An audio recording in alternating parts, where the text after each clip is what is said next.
Yang kedua, ni boleh kono Ustaz cerita macam ni, boleh kono?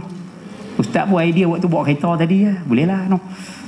Yang kedua, kamu kalau nak berkahwin, antara benda, antara ilmu yang kamu kena faham, apa tujuan kamu nak kahwin? Apa tujuan kamu nak kahwin?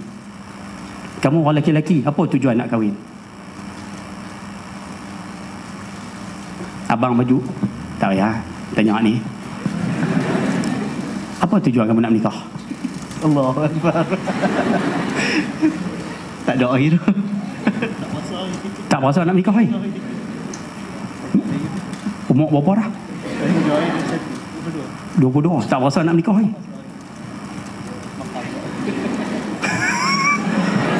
22 tak berasa. Oh, jam. 22 tak berasa nak menikah ni, jam. Ustaz dulu 20 rasa nak menikah dah. Kamu 22 tak rasa lagi noh. Kemah buat gaya. Janggut banyak dah. Tak apalah. Baik. Sahabat Ustaz. Oh, kena dah aku. Orang lelaki-lelaki tak apalah secara umum. Orang lelaki-lelaki apa tujuan kamu nak menikah? Kalau tujuan kamu nak menikah sebab Ustaz, saya nak kahwin Ustaz, siapa? Nak sonok saya.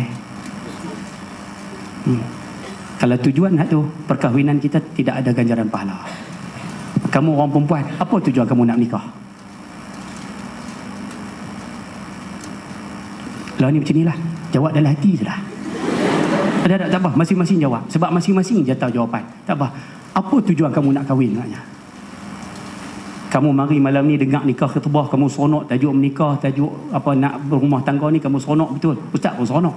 Tapi kita nak sebut, apa tujuan kita nak menikah maknanya? Cuba jawab dalam hati, apa tujuan maknanya nak kahwin tu? Kalau kata tujuan nak kahwin Ustaz, kami nak duduk dengan pasangan hidup kami Ustaz, tak usah kahwin lah. Ustaz, kami nak berjalan dengan dia makan angin kat mana? Langkawi Ustaz, tak usah menikah. Cuba cek balik, apa tujuan kahwin? Sedangkan bila buka dalam kitab, rupanya tujuan kahwin ni, Allahu Akbar.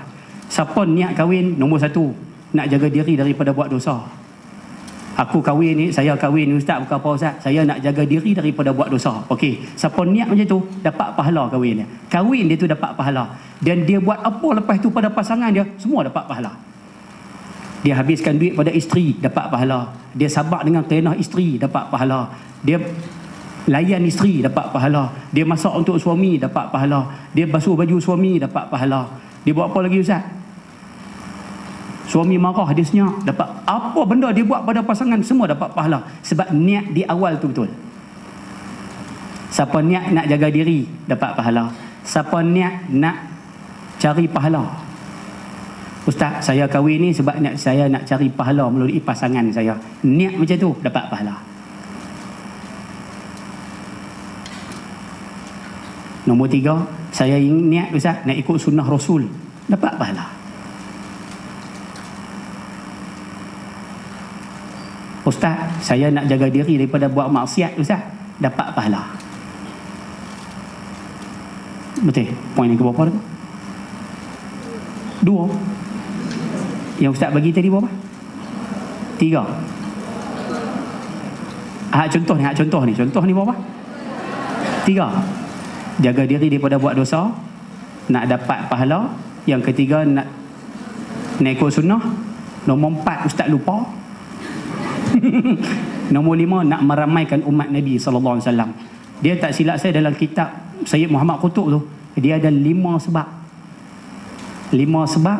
Siapa niat macam tu, 5 jenis niat. Siapa niat macam tu, perkahwinan dia dapat pahala. Sebab itu kamu kalau nak kahwin, perbetul niat. Ni ilmu ni kita bagi ni, perbetul niat lah. Bila kamu perbetul niat, nanti isteri kamu buat lebih kurang, kamu boleh sabar. Kamu dapat suami kamu buat perangai, kamu boleh sabar. Pasal apa? Ustaz, saya kahwin dulu, niat saya nak cari pahala kot suami. Lah suami buat perangai, saya sabar, saya dapat pahala.